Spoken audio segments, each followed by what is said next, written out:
That's right, Shopify, a great place to go if you need to facilitate sales for your business. And of course, a business that seemingly doesn't need too much help with any sales right now, ticket sales or anything else, is WWE. The biggest crowd I've seen in the Garden in quite a while, WWE Smackdown from Madison Square Garden.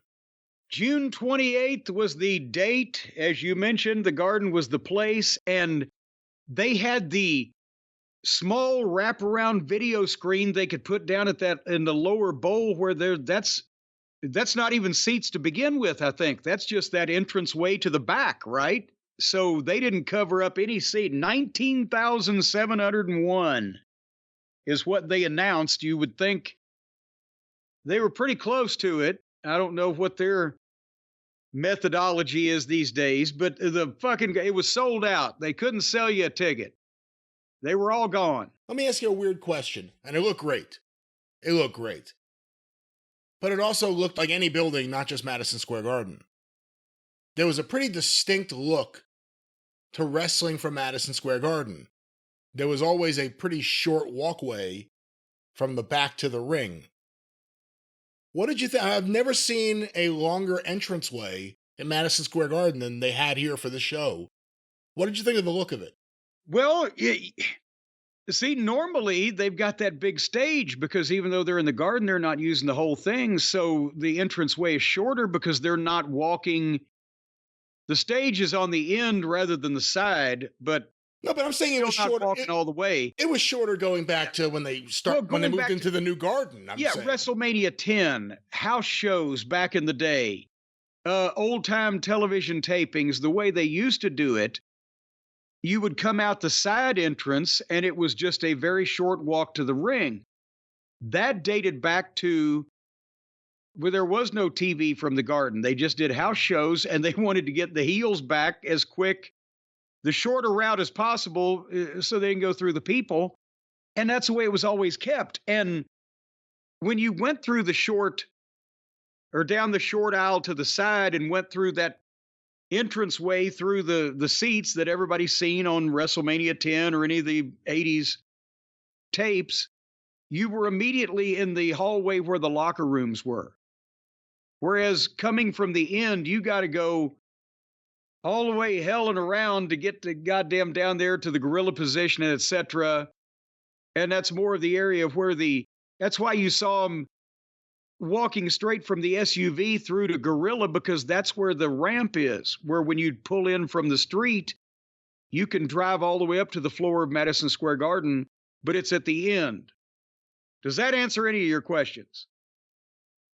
Some that I didn't ask. It was more just, what did you think of the look? That it didn't look like the classic. It didn't look like Madison Square Garden, just like SmackDown in a big building. Well, but no, they've got Madison Square Garden written all over the goddamn building. It's on the apparatus, the screen and the light and everything thing at the top. It's in the dome, right? It's around the band of one of the seats. So when they were taking those beauty shots, you could see it's Madison Square Garden, but they were more concerned about getting all these people in, because that's 20,000 thereabouts is what a legitimate house show sellout that they used to do all the time was. That's why all the figures of these house shows from the 70s and 80s have these bigger attendances than modern day sellouts, because they didn't use that big ass stage and they opened everything up, but they still wanted. There's no way they could come down the short side and have any kind of video screen or anything behind them like they wanted to do, unless they move some of those bleachers that pull out. So they were maximizing their revenue, which they seem to be doing a good job of these everywhere. Yeah, no, but with the Garden specifically, because remember, they remodeled it a few years back and it reduced the number of seats they had. The fact that they got that many people in there, what was it, almost 18,000 people? They announced 19,000, I think. That's remarkable. And just in terms of the weekend in New York, they drew a sellout at Madison Square Garden, let's say 18,000 people. AEW is going to draw, 10,000, 11,000 for Forbidden Door just a few miles away. It's a pretty good weekend in the New York area. Yeah, but I figured out one time if New York City did the per capita wrestling ticket sales that Memphis, Tennessee did in 1974, they'd have to run monthly and draw 80,000 people to every event. That's what Vince Sr. asked me to do. I said, no, I need time off. I said, no, give the belt to anyone else. Anyone, I don't care. Backlund, I don't care. But speaking of sellout streaks, so this year in 2024, 32 television sellouts and 47 event sellouts altogether. So holy shit. And they recapped the Bloodline business from last week, along with the debut of the Samoan werewolf, Jacob Fatu. That is so pathetic. That's what? You just can't do it. You're just not a good werewolf. You sound too cute. Like, I don't know what it is. Like, are you clawing? Like, what are you doing? I howl at the moon. I'm telling you that's gonna be the greeting from all of us in the Jacob Fatu fan club. If you see another Jacob Fatu fan, you're supposed to give the greeting. Please do that. Please do that. And then the other guy back to you go, and then you do the fucking fish handshake. Anyway, they recapped all of that is what they did, Brian. And then, coinkadinkly, as Mama Cornette used to say, an SUV pulled up in the back and met Paul Heyman. And that's by the way, that's where Vince's limo used to pull up. If we rode in Vince's limo, we actually could get in the building. Otherwise, we had to fucking walk out through the goddamn people, go across the street, and hope the guy that we tipped $40 not to block our car in the garage had done his job. That was the best as a kid. You knew where the wrestlers were going to enter. So if you just hung out by that door at Madison Square Garden, you got to yell at the heels, you got to throw things at them, whatever you wanted to do. Exactly. Whatever the fuck you wanted to do. It was and then you could chase them into the parking garage. You could just follow them, right? I'll find out where they're driving. This is amazing. Let's go. And yeah, it was great. It was a fucking street riot. The wonderful days of fandom. One time we came out in Vince's limousine and the driver comes out of the garage door, you know what I'm talking about, and up that ramp to the sidewalk and where you turn left on whatever street that is. And all the people are waiting and the cops are keeping them back from the Madison Square Garden private property once that we go through the garage door, but that's only like 30 feet up that little ramp. And then just on the street, it's just goddamn mayhem and a sidewalk. And the limo driver gets goddamn stuck trying to turn left because there's oncoming traffic. And the people are beating on, and this Vince was not a heel then. It was Vince and me. And, he was. Well, you just didn't know it. Yeah, he was. In 1996, he wasn't publicly a heel, and it's me and Jim Ross and Bruce Pritchard in the fucking limo driver, and the people are beating on the windows and they're fucking bouncing the car around. I'm fucking, what the fuck? And then this guy spread eagles on top of the goddamn hood of the limousine, right as the limo driver turns left and guns it, and the guy slid off the side and tore the fucking hood ornament off the limousine. As he slid off, and what the, Vince is looking at his goddamn booking book with his glasses down on his nose and his pencil. And I'm like, does this not bother you? This happens all the time, pal. Well, some of the characters you'd meet around that door at Madison Square Garden. I remember one kid who wanted to sound smarter than he was. I remember him chasing Mr. Fuji into the garage yelling, Harry! Harry!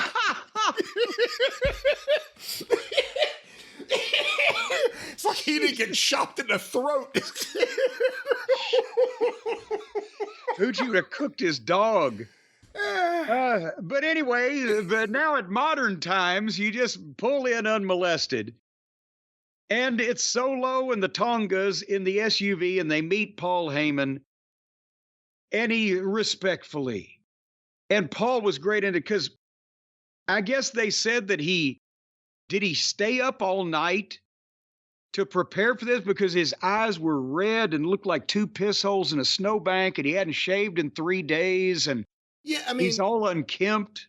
look, he is someone who has always played around with makeup and in terms of hair dye and the look that he has based on what his character is supposed to do. Also, if there was anyone in wrestling that you would tell me would not have a hard time staying up all night, it would be Paul Heyman. That's what he always did. Yeah, and also, and to add to that, he wasn't wearing makeup, which gave his flesh even more of a Right. deathly pallor, and there's broken blood vessels and the puddling of the blood in the corners of his eyes and everything. Very repulsive, but The so it stubble. was beautiful. The stubble, I mean, everything, yes. the red eyes, everything was perfect. And that's just from him not shaving his fucking forehead. Look, he had a big night. He took his first bump of his life. No, he had a big night. He had a big night. Why are you picking on him now? No, I'm kidding. But anyway, he trimly says, I need to serve you as the wise man. I have to ask you, where is Jacob Fatu? Right? Isn't that, or did he ask him then, or he asked him later? No, he asked him then, I think. Yeah. But nevertheless, Jacob Fatu ain't there. And no, he asked where Jacob was, and that's when Solo didn't answer him. He just they walked straight through Gorilla and into the arena, and they're coming out to the ring when all of a sudden on a screen behind them, another SUV pulls up in the back, and it's Cody and Orton and Owens. And they come the same way, and they get in a big fight in the entranceway, and a big 6-way, and boom, boom, boom. And Owens swantons a Tonga. I don't know which one, through a table. I don't know which one. A Tongin. Well, no, it was either Tama Tonga or Tonga Loa. So either way, it was a Tonga. That's true. I'm just not sure which. And then Aldous and security came out, and the heels were backing out, and they went to break, and we were only 9 minutes into the show, so we were moving. It was cooking there, right? Hot open. Yeah. Very hot, and people are, and that's the thing you can tell with these crowds now. They know the words to the songs or the tune to the songs they got to sing. They know the catchphrases they react to. They're chanting for the people they're supposed to chant for. It's like they've goddamn trained them. I mean, written instructions would not do you any better if you passed them out to the crowd when they came in the door. In a lot of ways, this is the ultimate manifestation of everything Vince was trying to train the audience to be, and now with a booker doing hot stuff. And this is what you get. I mean, this is the way he trained the audience. This is it, and now they actually have a hot booker. And now that they came back from the break, the baby faces, Orton and Cody and Owens, are still in the ring, and Aldous is pleading with them, and security, they're doing the hands up like, please, you have to go. Don't do this. And so the baby faces then beat up 12 security guys. And that was ridiculous. The blonde guy on the floor was he was just like talking to no one. I'm like, this guy's going to do something. Yeah. That's the thing with extras like that, where it had to be indie wrestling school guys or whoever, because they were taking the bumps like their lives depended on it. And the one guy that took the crossroads, goddamn, what a fucking bump that was. Whoever you are, bravo, I applaud you. But that's the problem. I mean, it's well, cool, but everyone moves and looks fake. That's what... More than anything, no one seems like a real security guard. They're all like, the way they're moving their hands and the way they're just like, stop, don't do that. Whatever they're saying nothing to Cody and them. That's what you're doing, my material. The way you move your hands, the way you shout at nothing. There you go. No, that's the thing, is that they're all obviously wrestlers because they're taking these bumps, and at the same time they're wanting to put their all into it. This is their big chance, and invariably people overact when they're put in these positions. So overbump too. And overbump, and they're just flying because they're trying, right? And it was exciting, but at the same time, and you tell me, when they beat up the security guys, and then the baby faces got microphones and did the promo on the Bloodline, and Cody got the last word. He got the longest promo because he was fired up and he delivered it, right? But then Aldous brings out uniformed cops, not security guys, but uniformed cops. But I'm looking and I'm saying, well, now those guys are fake because they still all look the same goddamn. Most New York cops, at least used to be when I was around there, look like a 50-year-old fucking Italian guy.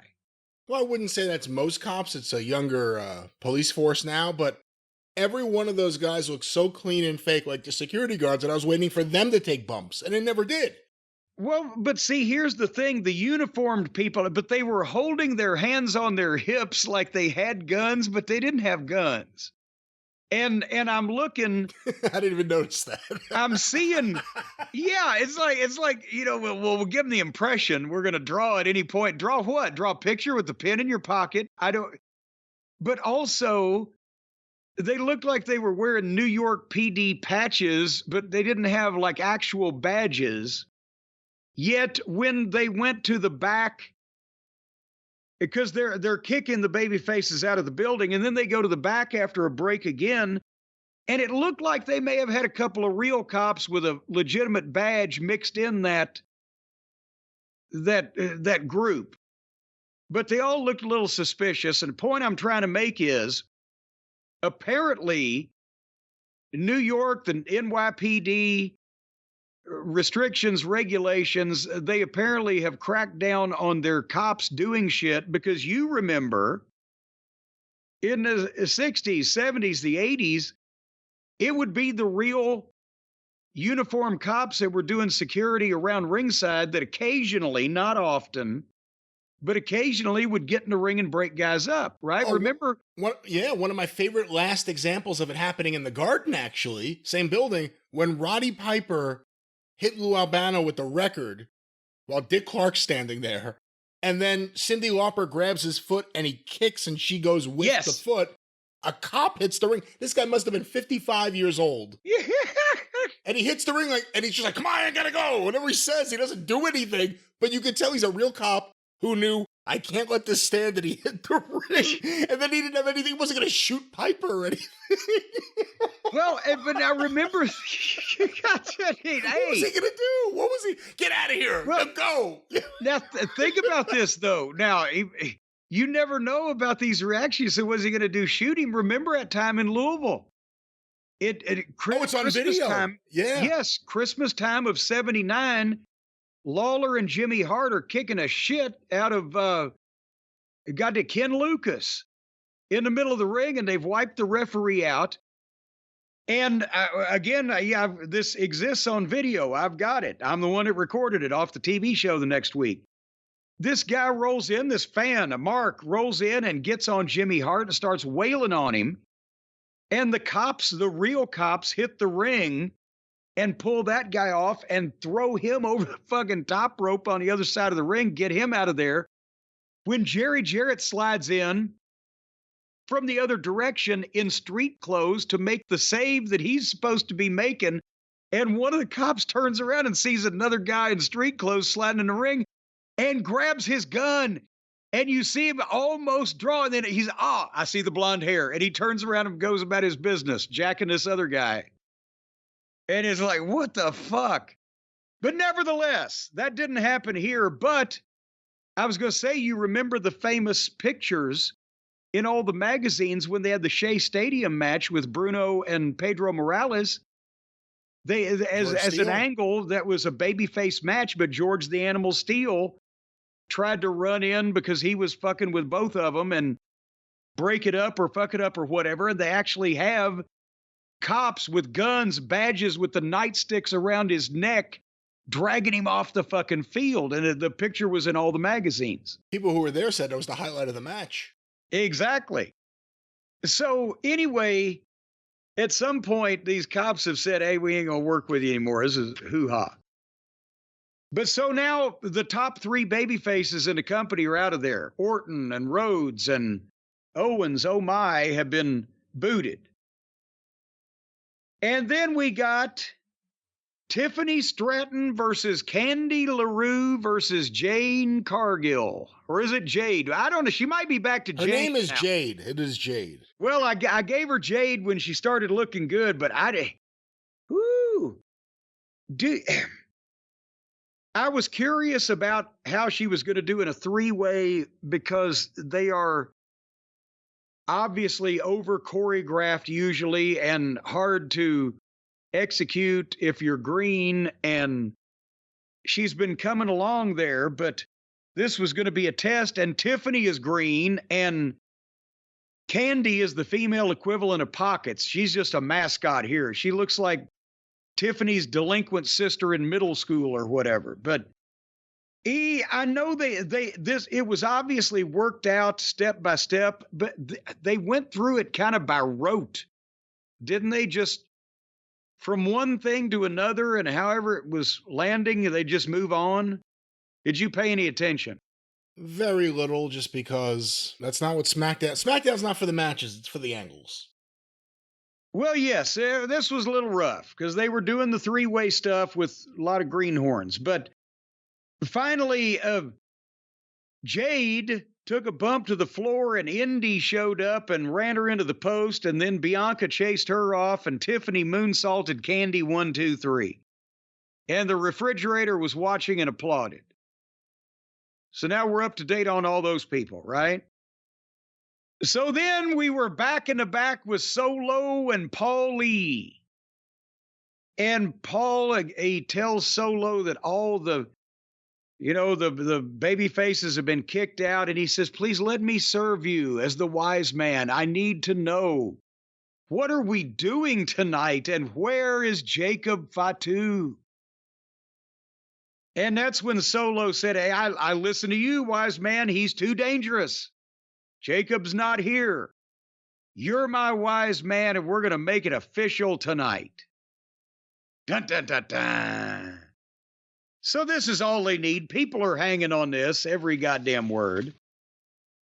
And then we had another Money in the Bank qualifying three-way extravaganza. A rare timing error to me.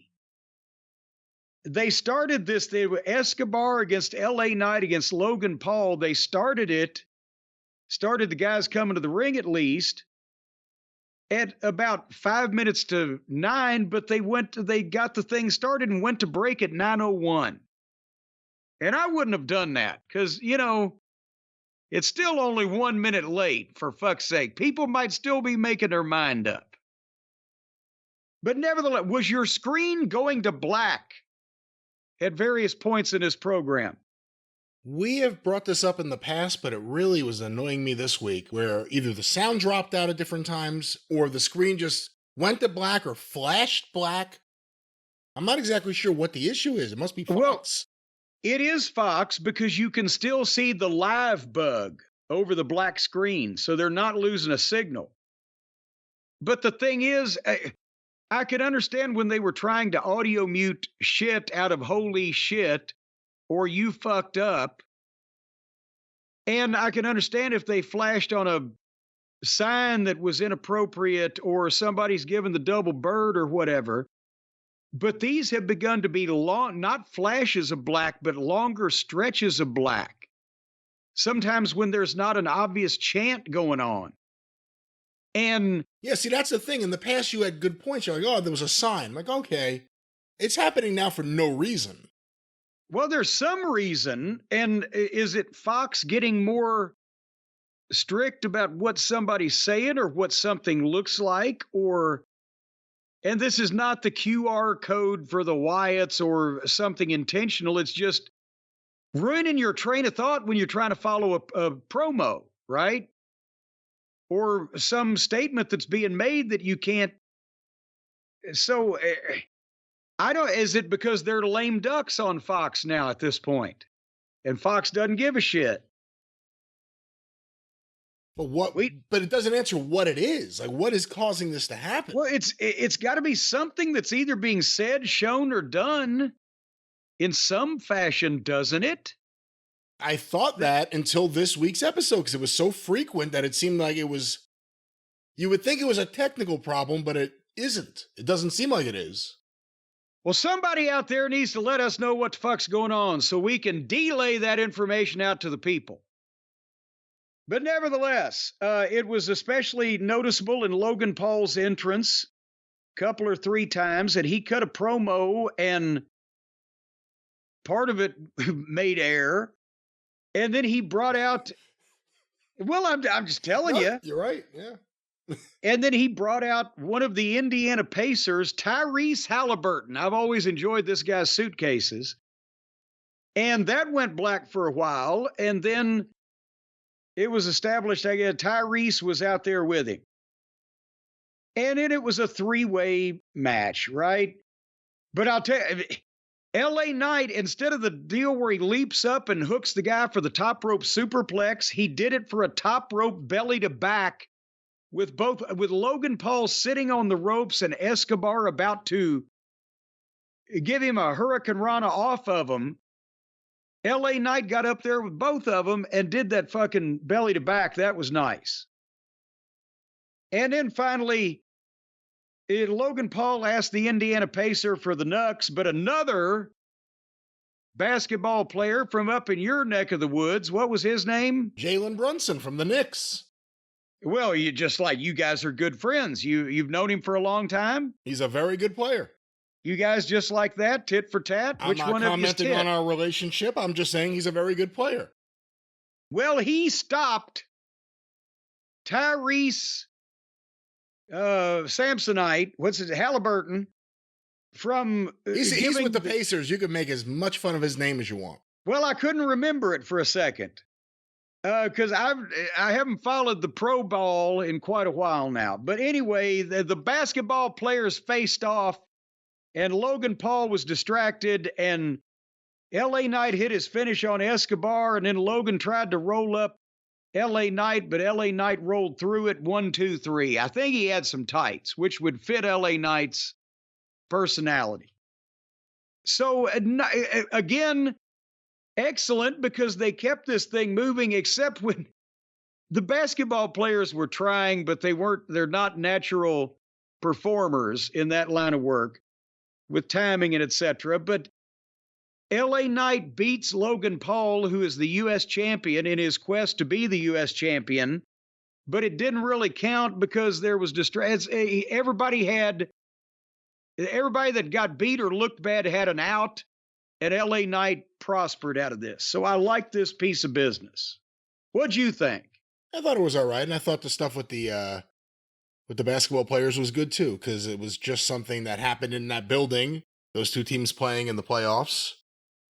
And we'll see if it goes anywhere, if it was a one-off. Well, I have a feeling it was a one-off. I don't know who got off, but one of them. WWE is a big deal with Indianapolis. That's the perfect time for the Knicks to attack.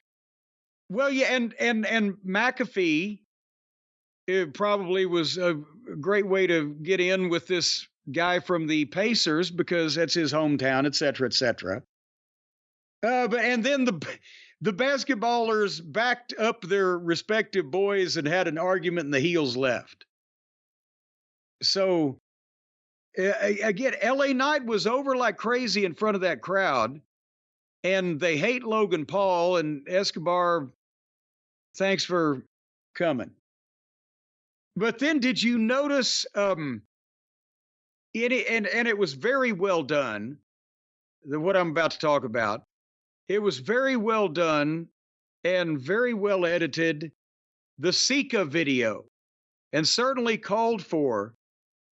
But the first reaction I had when it kept going was, if the Bloodline angle wasn't on top, would Sika have gotten a longer tribute video than Bruno Sammartino or Roddy Piper? Than anyone in the history of wrestling, I think. Yes, because they gave him close to 5 minutes, which, and I'm not arguing, but considering their prior track record, it was more lengthy than normal. But they have a lot of the footage, and obviously had comments in the can about a variety of their Hall of Famers from some of the top talents, so they were able to put this together. But they went the whole way with it. The marquee at the Garden had the Sika tribute lit up when people are, going through the train station there, Penn Station, and this big long video, and a lot of acknowledgement of it in all of their social media. So I think the Bloodline angle certainly helped spark interest in in Alpha and Sika and the whole family at this point. There's no other reason to think that they would have made such an effort to pay tribute to him. Such an effort. But it was nice. It was very nice. I'm not saying it wasn't, but like you said, I can't think, Randy Savage had a few minute long video. Yeah. And he was a main eventer. Sika got a bigger video than he got the thing in front of Madison Square Garden. Then Piper, then Bruno, then anybody. It stands out. I'll just say that. But anyway, but that's a thing, and honestly, I had much more interaction personally with Alpha than I ever had with Sika, because Alpha, at the time that I was, in the office up there and living up there, Alpha was based out of Allentown, or was it a small suburb, but near Allentown, Pennsylvania. Yeah.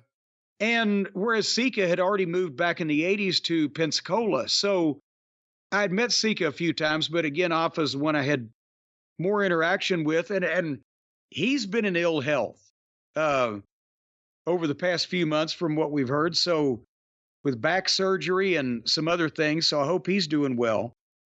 But, the Wild Samoans for 15 years were one of the top teams across the country. They went almost everywhere. They didn't work for Vern. They didn't work for Jerry Jarrett in Tennessee. I never got to see them in person during their day, but they were big on the West Coast. In San Francisco, obviously, they were on top numerous times in New York. They worked Georgia for a period of time. They were Mid-South. Did they make Texas? I can't remember. Did they get to Dallas on that run? Probably not. And I think they did. No, they didn't work for Crockett in the Carolinas because they worked for the IWA in the 70s, right? The opposition group. They were the Islanders, right? Yes. With, I think for a while, Saul Weingroff, if I'm not mistaken. Or was that the other team of Samoans? See, I'm confused if that was the other Islanders. That was T.O. and Reno, which apparently there was some heat over when they started using the similar names. But anyway, they were a top tag team and drew a lot of money, especially in the Northeast. And as we know from Young Rock, one of their big programs was with Rocky Johnson and Tony Atlas, right? Was that their last run as tag team champions? That was their last run as tag team champions. I wouldn't say that was one of their biggest runs, because Rocky and Tony Atlas, because they hated each other, didn't actually team up that much. But they turned babyface after that. They had a brief babyface run, including one of my favorite matches. If anyone ever wants to see it, it's ridiculous, but I love it. October 84, Alpha versus Dick Murdoch at Madison Square Garden. It's on their Peacock. Well, I can imagine. But then they left and they worked Pro Wrestling USA, I think it was, at the Meadowlands. And then Sika came back. And Sika had another run as a single as part of, remember when King Curtis came in as a manager, the Wizard? Yes. Well, he was part of that, and he even had a main event match with Hulk Hogan. And that was kind of the end of them. But the Mid-South run, there's a lot of footage of, or at least there's some footage of. The WWF run, which is kind of a couple of runs, starting in 1980, they have all that footage. Well, and of course, the story how they got involved in the business is famous in that when Peter Maivia got over in San Francisco, and to some degree because of I've been to the Cow Palace, and only as a WWF performer when people had calmed down. But I can't imagine the thought of the heels trying to leave that ring in the 60s on a sellout for Roy Shire with heat, and even with the whole San Francisco Police Department trying to get back to the locker room alive. I can't, because it's a big building with a giant floor. You got to walk a long way, and you got to make some angle turns. And that's all a recipe for fucking disaster. So the Samoan contingent that was going to the matches, and the Cow Palace is not in downtown San Francisco. Brian, is it Daly City? I'm not sure. That it's in? it's at least when I was there in the 90s, I would hesitate to guess to say it was that way earlier. Not the best neighborhood. You're getting a rowdy crowd. It was a promotion built around heat, and there was a Samoan babyface. So the story was that Afa and Sika and a number of members of their family started going to the matches at the Cow Palace and rooting for Maivia. And in the process, either about to kill or beating the shit out of or whatever, all of Shire's top heels, to the point where they said, Maivia talk to these people, maybe fucking get them into business so we can smarten them up or whatever and stop this. And can you imagine a young Afa and a young Sika, because what they looked like when they were in their 40s is bad, but a young Afa and a young Sika beating up an old Paul DeMarco. Beating up an old Paul DeMarco, yes, or just coming at you as angry marks instead of working wrestlers. Well, remember, too, in terms of how frightening they were, the story was, I think it was Sika, during the Vince McMahon 1994 steroid trial on Long Island, Sika was admonished from the bench or he was kicked out of the room. I don't remember what happened. He started mouthing to the jury, "Not guilty." Yeah. Not. Imagine that face. With the wide-eyed, wild Samoan stare, right? Not guilty. Not guilty. That was some hoodoo to voodoo shit. Yeah, and remember, Sika was the one also that when they were going to put the belt on Roman Reigns in New Orleans? No, was it San Francisco? Was it or San Francisco? Home base? Yeah. Maybe whatever WrestleMania that was, and they changed their mind and didn't do it. There were reports that were tried to be downplayed later on that Sika was going to do something about that shit. He thought somebody said they didn't want to do a job, whatever. God damn it. I think the original way we heard it, and I don't know if it's true or not, but the original way was Sika and other family members started to tear stuff up. Kayfabe lives. But anyway, so obviously, Roman Reigns' father, for those who have not made the connection and we didn't mention it. Yeah, if you see any of the pictures of him when they first started out before they had facial hair, again, different body types, it was a different world, but you could see the resemblance to Roman Reigns. Yeah. Well, and Roman has been working out and it's more modern times to begin with. And I mean, these guys, I'm not saying that they were some kind of lazy people. The Afa and Sika did not go to the gym to improve they already looked like that when they got into business. They just grew their hair longer. That was pretty much all they needed. There's a great picture that goes, that I've seen going around, not just now, but in the past.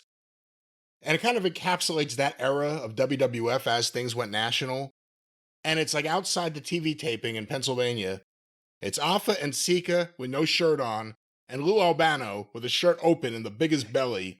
And the Iron Sheik cut, all roided up, and they're barbecuing.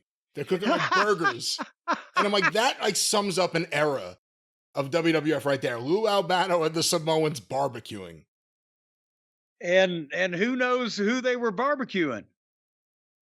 But anyway, no, we send our condolences out to the whole entire extended family, up and down the line, wherever they may be. But and hopefully Afa is, as we said, doing well. He's been under the weather, so we send our best out to him too.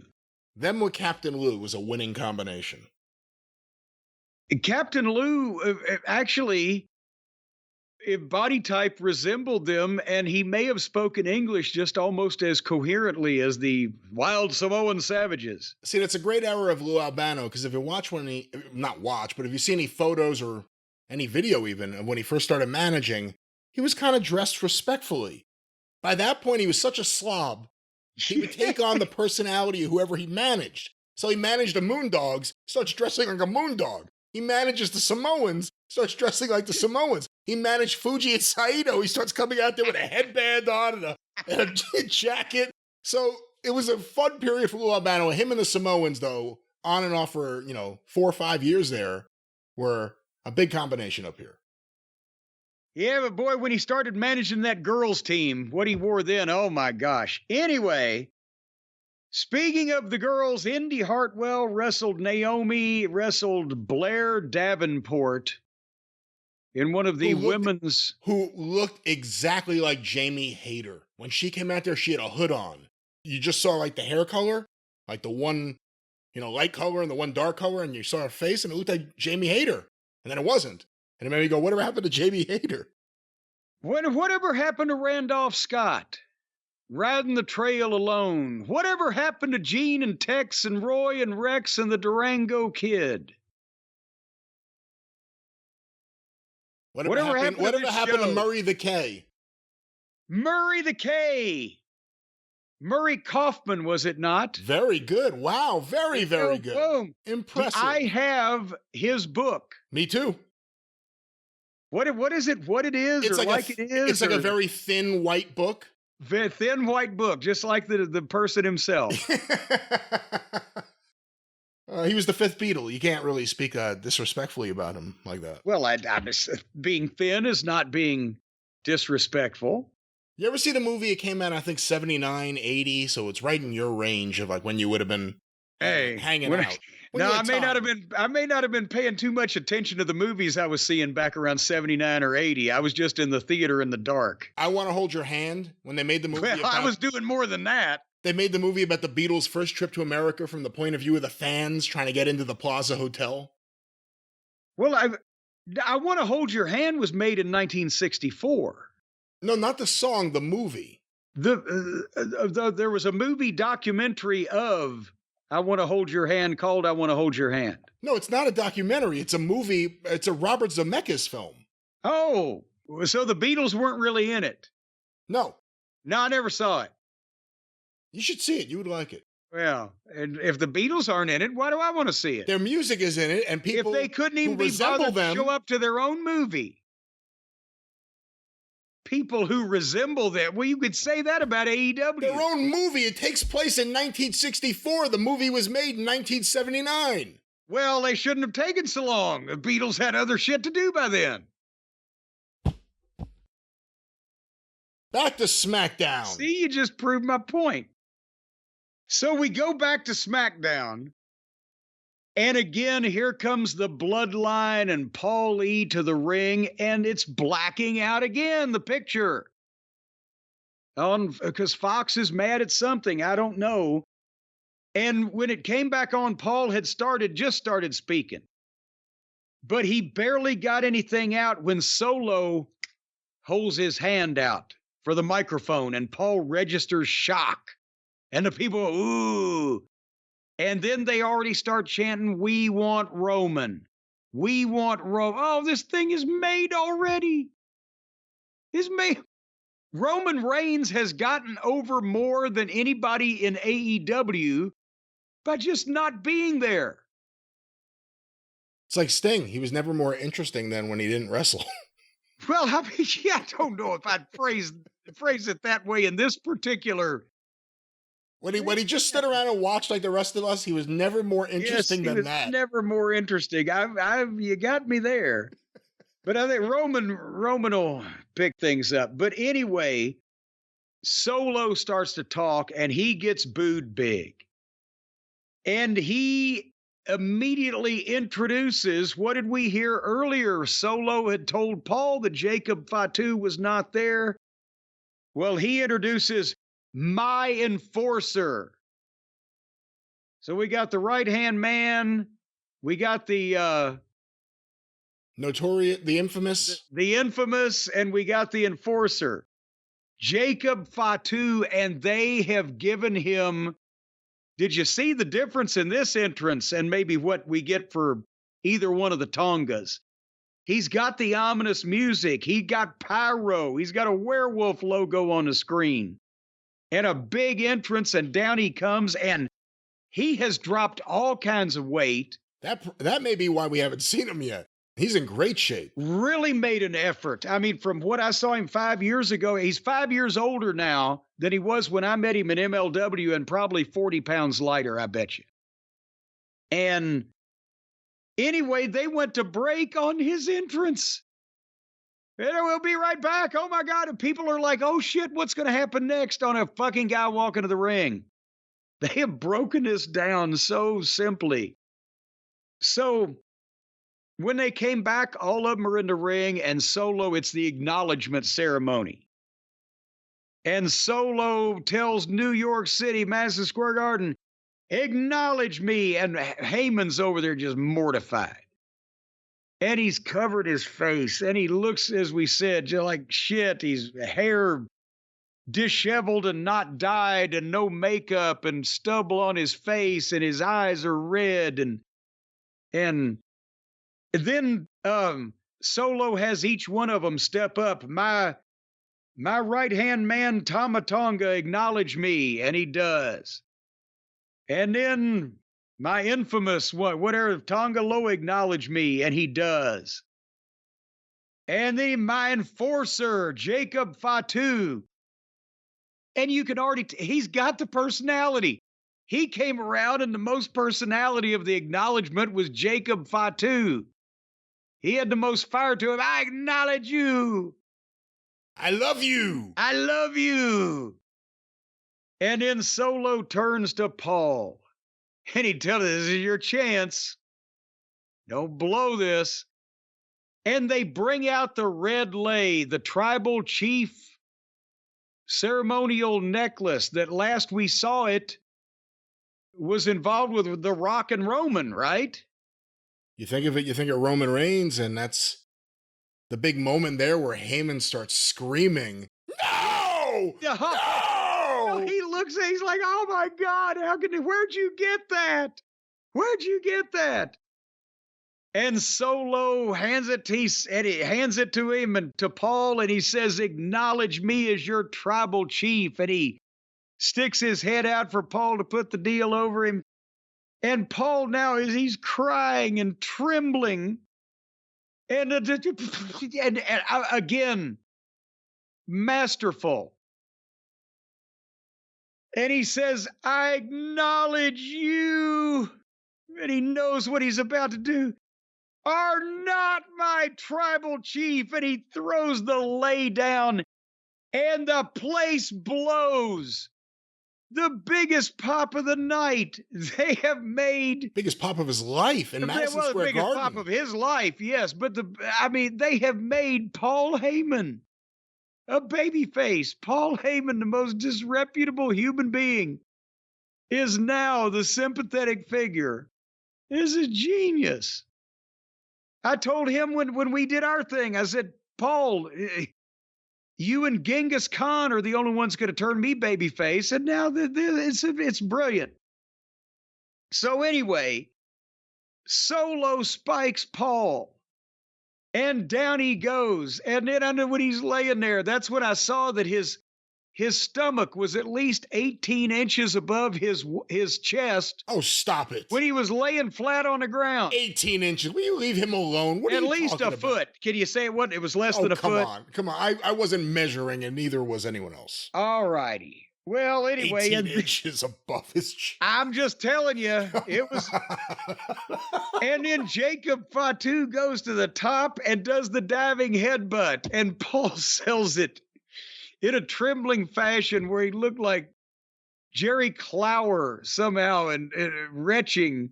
Should it have been a splash? I'm not a big fan of the diving headbutt. Should it have been a splash? Well, I can understand they didn't want to take any chances with Paul, and he is, elderly.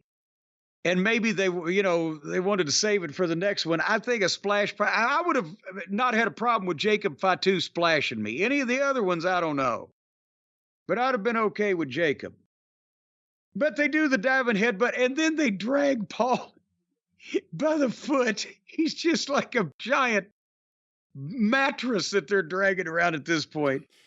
And they clear the desk off, and they're going to do the deal where all three of them, two of them pick him up and hand him to the other guy, and they powerbomb him through the desk. And I swear to you, obviously he's given it his all, because believe me, folks, this was Paul's all. Physically, this was Paul's all. At his age especially. Well, in any time in his life, here's the thing. He had the verbal immediately from day one. And he got the mental both the booking and the managing fairly quickly. He didn't have that all when we did our shit in '89, but he got it fairly quickly. Some people never get it. He's had all of that for a long time. The only thing he never got was the physical. And from experience, if in a match, if you would lay your hand on him, it would be like he was a stone statue. He was so tense. And if I would draw back, much less anybody of some size and repute, if I was drawing back to punch him, he would bend over, stick his chin out, throw his hands over to the sides, lean his neck back, and freeze immobile. So there's no way it was a moving target. You had to, he was very nervous about these things. So the thing is, they're trying to get the two Samoans, the Tongas, are trying to get up under him, and he ain't giving them any help at all. And they're trying to be easy with him, obviously, but they get him up and they hand him to brother there. And you see Paul's face. Well, first of all, his giant, massive midsection is, you got three fucking 200-something pound Samoans trying to get under this goddamn weight. It looked like, I don't know, it looked like Paul was shifting from side to side because, fat is more malleable than muscle. But anyway, Paul's face looked like he was about to vomit. He wasn't doing the big wide-eyed, oh my God, or he was, waving in the air, oh my God. He was holding on and like, oh, please don't let them hurt me. Oh my God. And then they power bombed him through the thing, and he went back over on the back of his head on the other side of the desk. So yes, clearly the biggest, but that is Paul Heyman's Hell in a Cell bump or scaffold match bump or whatever. That's the most important bump he will ever take. And people are going to remember that for a long time. And for a kid who grew up going to the Garden, getting access, shooting ringside at the Garden as a teenager, I can't think of a bigger moment than to get the biggest babyface pop in Madison Square Garden. Yeah. Be a part of this big angle. Yes. And that I can identify, because mine wasn't Madison Square Garden. Mine was the Mid-South Coliseum. When I was standing there in the ring, about to be pile driven by Jerry Lawler, right? Oh, shit. But anyway, so they laid him out and they throw the fucking fingers up, and Jacob puts the lei around Solo's neck, and he is now the tribal chief, and the wise man has been excommunicated. And again, brilliant. And because now Paul is in the position that I was in when we did our deal in WCW, in that I may have been a prick, but I was their prick. I'd been there, people were used to me. But all of a sudden, this new prick, an outsider prick, comes in from New York up there. And so Paul, now he's been inducted in the Hall of Fame. And the people associate him with Roman Reigns, and they want Roman back to fuck with this Solo. And the way they manipulated it, it's perfect. So once again, bravo, but also you can make anybody a babyface if you do it right. Imagine that. This was great wrestling TV. This was a hot ending to this show. Things keep heating up. When does Roman come back? It's amazing that he's going to come back to defend the honor of Paul Heyman. And that's really what it is. He has to come back because, Paul got hurt. The other thing is, they made a thing of taking the other baby faces out earlier in the show. Heyman had an interaction in the past with Cody where they acknowledged, because of Dusty, some sort of respect before he, did his bloodline thing. Right. The other person who's out there, if someone was coming to defend the honor of Paul Heyman, Brock Lesnar. Ooh, and it's about time Brock's heat subsided, isn't it? You would think if he was ever going to come back, it would be at some point in the near future, especially considering his age and everything else. But you need people who are Well, gonna... who else might at least be willing to hear Paul Heyman out if he needed a helping hand? CM Punk. Yeah, now the only thing that complicates that is he's in the middle of the stuff with Drew. But Well, again, but I'm saying this is a long-term. yeah, This ain't going to be over quick. and they kind of showed that. What, last week's SmackDown? The show opened with Punk, and then Heyman came out. I'm begging you to get out of here. The Bloodline are coming. So, And they revealed that he had a deal. Punk had a deal, or not Punk, but Paul had a deal with Roman Reigns that Punk was hands off because he's personal to me. They revealed that last week. So there's all kinds of different ways they can go, and there's so many stars. And now they're making Jacob Fatu again. That's what I talk about when I say somebody comes out and makes an impact. and we haven't even seen him wrestle yet. That's going to really blow everyone's mind. So it's a really hot period. It's you know, I know a lot of people blame the downfall of AEW's popularity strictly on the rise of WWE's, but it's not that simple. Who does that? I've seen people say that a lot of it's a perception thing because WWE is so hot, so it's easy to critique AEW and pick apart all these things that aren't there. I mean, that's the thing. You watch this SmackDown, they've got hot angles, they've got people introduced who are instantly in the mix and people care about them. Not just Jacob Fatu, Tama Tonga. It worked right away. Right away. They've introduced more people in the mix. And Solo, I mean, really, if we want to talk about it, we should address this here. I want to get your thoughts. Solo was the enforcer for Roman Reigns. He had come up from NXT. His brothers are the Usos. He was in that role for a while. How do you think he's doing in this role? He obviously has a lot of heat, it seems, for WWE. How do you think he's doing? Because this is clearly the elevation of Solo Sikoa. I think he's doing great with the look. I think he's doing great with the promos.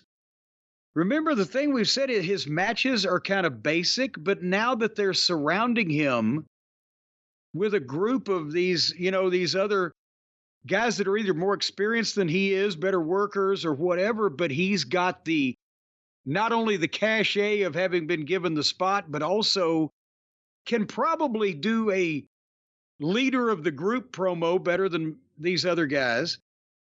And it looks like a Samoan mafia, doesn't it?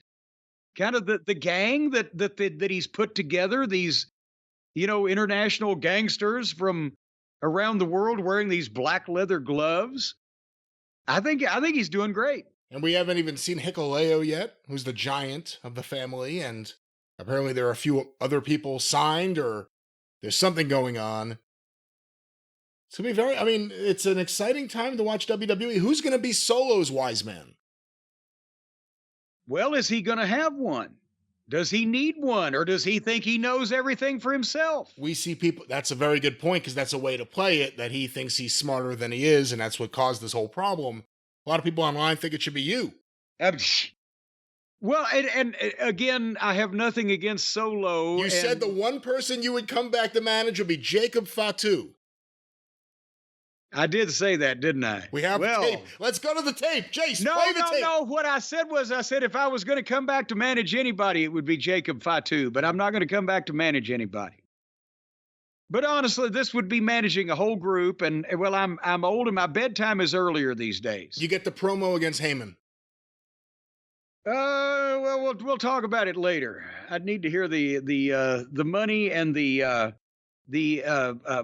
intellectual property rights clauses. Based on one last thing on this, based on the timing where we are now, do you see it as Roman Reigns has to come back for SummerSlam against Solo, or do you still think that there's time to play this out and not have him come back so soon? I really don't. I'm not against, but we are now we're in July and SummerSlam is August. I'm not against Roman coming back, but I don't know if it has to be that way. Because here's the thing, if Paul hasn't talked to Roman, that means for whatever reason that they're going to reveal, or wherever he's been or whatever he's been doing, it's not like Paul can just now say, well, boy, I've needed to talk to Roman for weeks, but I've been taking Solo's word for it, but now they've beat me up, so I'm going to call Roman. No, it's the opposite. See, I think that's what the play is. Roman sees this independent of everyone that he's not talking to. And Roman shows up to address this. Probably not to attack these guys. But the question is, Heyman just got attacked. We saw Tony Khan get attacked by his top heels with his dad looking on. By the next week, it was forgotten. It wasn't played up right or anything. What I'm thinking is that Heyman tries to find someone else to just not go for revenge, but just keep an eye on him or whatever, because he can't get a hold of Roman. But then Roman eventually shows. I'm saying Brock, yeah. If SummerSlam wouldn't be bad, but they've still got other things they can do before Roman shows up, depending on what their story is going to be for where Roman has been and why. If it's some personal fucking head thing he's been going through, that he went to Tibet, he didn't know what was happening, I don't know. Then you got all kinds of time to play with it. You want to talk about good booking? Everything makes sense with this, even if they don't know where exactly they're going at all times. It all ends up making sense, and it pays off. You've been watching for a while. We've been talking about the Bloodline, weekly for at least a year and a half, 2 years. Yeah. We're always guessing. Yes. Where could they go? It hasn't gotten boring yet. It's like Jimmy Hart against Jerry Lawler. It hasn't gotten boring at all yet. And with the adding all these new names that we had, what was it, 6 months ago, we didn't think, well, they'll just pick up Tama Tonga and Tongaloa and we'll love it all. So because remember we were thinking, well, how many guys are going to be on this side? Where Jacob Fatu, could he be with the Roman Reigns contingent, or where's The Rock going to finally come back and land in all of this? Well, now they've got a brand new heel group with people that can get heel heat because they haven't been there so long that people started liking them because they're cool. And they can wrestle a group of people who, when they return or get all together, the people like them because they're cool. Imagine that. Well, that was SmackDown, and again, 2 weeks in a row, no Uncle Howdy nonsense on this show. So it's a nice, again, I didn't really care about the three-way matches. I said it before, I'm sick of three-way matches. It's lazy. But a nice break of pace from the spookiness on Raw. You know what Paul Heyman wished that was laying on top of that announce desk when he got powerbombed on it by those vicious Samoans and or Tongans? Pastrami. A Helix sleep mattress. That's my second pick. Yes, ladies and gentlemen, if you're a heel wrestling manager about to turn babyface and you're morbidly obese and elderly, and a group of angry, pissed-off Samoans are going to powerbomb you through the announce desk, put a Helix sleep mattress on top of that bad boy, and you will fall into dreamland while at the same time you are being powerbombed into oblivion. Because the Helix sleep mattress can make anything comfortable. It can cushion any blow. Let's say that you're another hardcore garbage wrestler that wants to dive off the balcony and put some son of a bitch through a toilet seat head first the wrong way. Well, if you put a Helix sleep mattress down underneath all that stuff, you're just going to bounce right back to your feet like you were bouncing on air, because that's the secret of the Helix sleep mattress. Did you know, Brian, that most of the Helix sleep mattress is air? Because air and oxygen are part of our daily life. And so that's why you just fall asleep like you're floating on a cloud in any of the models of Helix mattresses, the ones with memory foam layers. Memory foam labor. This is something I want to hear more about. How does that work, Jim? You can also go into labor on these mattresses. Memory foam layers provide optimal pressure relief if you sleep on your side. They've got a model with more responsive foam to cradle your body like a little baby, with essential support in the stomach and back sleeping positions. They've got cooling features They've got spinal features. They can give you a spinal tap on a Helix sleep mattress. You'll never feel it. Were you aware of that, Brian? I don't think that's in any way a proven thing. Now, again, let's just make sure we differentiate between Helix sleep mattresses and whatever would cause someone to need a spinal tap. Well, they have nothing to do with one another. If you were sleeping on a Helix sleep mattress your whole life, you wouldn't need those pesky spinal taps. That's another thing you got going for you. Nor anal probes, because Helix sleep mattresses cradle you in such a position that you digest your food much more effectively. And folks, they come with a 10 or 15-year warranty, depending on the model, and you can keep one of these bad boys in your home for 100 nights and sleep on it, or eat on it, or do all the other things people do on a mattress on it. And if you don't like it, they'll give you your money back and they'll sell it to somebody else who will appreciate it and give it a new home. No, let's not say that, because we don't know anything about what they do with any return mattresses. We shouldn't even focus on return mattresses. I can't even say it. We shouldn't focus on return mattresses. We should focus on good things like how comfortable these mattresses are, how wonderful they are. We have a few here in the house. I know you have some over there. Everyone loves them. We love sleeping on them. The big thing people think of with mattresses. Harley loves them too. All right, good for Harley. Harley loves them. She sleeps on her back and does the dead bug thing with her feet up in the air every time she gets on a Helix mattress. Well, you know the reason why you don't hear about any return mattresses that Helix then has to repurpose some. That's because there are none. Nobody in their right mind would send this back. It's a bargain at twice the price. And right now, ladies and gentlemen, our friends at Helix, and that's Helix, it's like Felix, but get the F out. Helix is offering up to 30% off all mattress orders and 2 free pillows, because you can't have a mattress without a pillow. They go together like peanut butter and jelly. And all you got to do is go to helixsleep.com/JCE. That is helixsleep.com/JCE. And you're going to get up to 30% off all the mattress orders and the 2 free pillows. And potentially, you'll be able to cushion the blow should you get thrown out of your bed through the Spanish announce desk. And Brian, I'll tell you, I think that's the best deal they can give you. Not only protecting your body from injury and giving you a good night's sleep, but up to 30% off and the pillows. And you can put one behind your head and one between your legs, and then you'll be all curled up. Imagine if Heyman had a Helix sleep mattress the night before. He looked like he didn't have any sleep. If he had had some sleep on a Helix sleep mattress, maybe he would have had the energy to, run and grab a hot dog. To run away? Instead of standing there? To jump the rail. Yeah, to turn into 1989, Paul Dangerously all over again. Jump the rail. He couldn't have jumped that rail in 1989. He'd have tripped and fallen. But nevertheless, that's a good point there. If he had had a good night's sleep, or maybe he had the 2 free pillows that Helix Sleep gives you, along with the up to 30% off the mattress orders, stuffed in the front of his pants, thinking that they were going to somehow give him a bump on his face and he was going to be padded, and they went the other way. And that's why his stomach was so large. Did you ever think of that? You can't get past the stomach. I had 25 pounds on him 35 years ago, and now the worm has turned. But anyway, your worm's going to turn. Folks, if you've got worms, they enjoy sleeping on a Helix Sleep mattress, so you'll please the whole family and all of your parasites. helixsleep.com/JCE. That's their best offer yet. Don't expect it to last long.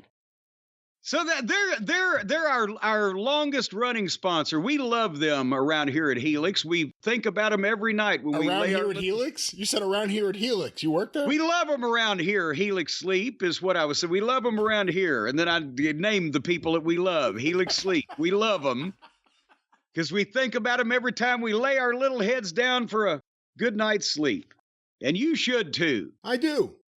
Now I'm talking about the royal you out the listeners. I am the royal you. I'm a king.